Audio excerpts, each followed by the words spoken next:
There's a group of people who occupied a very strange Goldilocks zone in history.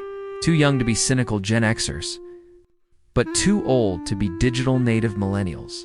If you were born between 1977 and 1985, you belong to a micro-generation, often called Xennials, the Oregon Trail generation. You're the only people on Earth who remember a childhood of total analog privacy, but entered adulthood just as the internet exploded. Psychologically, this created a unique brain structure. While your younger siblings were born with a tablet in their hands, you had to learn the analog way of thinking first. Today, we're looking at the psychology of the Xennial and why your transitional upbringing might actually be your greatest competitive advantage in the modern world. Let's talk about autonomy. Xennials grew up in the era of latchkey freedom, but without the 24/7 surveillance of a GPS in their pocket. You developed what psychologists call a high internal locus of control. Because you couldn't Google the answer or text your parents for help every 5 minutes, you had to solve problems in real time. Think about it. If you got lost, you used a paper map. If you were bored, you sat with it until you became creative.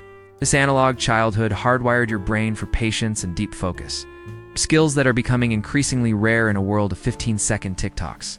You know how to exist without a ping, and that is a psychological superpower. Then came the shift. Unlike Gen X, who often view new tech with skepticism, or Gen Z, who view it as air, Xennials are digital immigrants with native-level fluency. You've reached the age of 25, the point where the prefrontal cortex finishes developing, right as the digital revolution peaked. This makes you technologically bilingual, can navigate a high-level software update with ease, but you still understand the social nuances of a face-to-face, eye-to-eye conversation. You don't feel naked without your phone because you remember a world where it didn't exist, but you aren't intimidated by the future. You are the bridge between two eras of human history, but it wasn't all nostalgia. Xennials hit a massive psychological wall, the 2008 financial crisis. Many of you were just getting your first real jobs or buying your first homes when the floor fell out. This created a generation that is cautiously ambitious. You have the work-hard ethic of the boomers, but the nothing-is-permanent realism of the millennials. This economic trauma during your formative years created a high level of resilience. You've seen the world change overnight technologically and economically, and you survived both. So, what is the Xennial Paradox?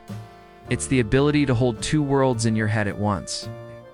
You are the last generation to have secrets, to have a youth that wasn't documented on a server forever. You have the emotional intelligence of the analog world and the adaptive intelligence of the digital one. If you feel like you don't fit the Gen X or Millennial labels, it's because you were the experiment. You were the transition. And in a world that is changing faster than ever, being a bridge is the most important place to be. If this sounds like you, drop your birth year in the comments. I want to hear your analog memories. And don't forget to subscribe for more deep dives into the psychology of how we became who we are today.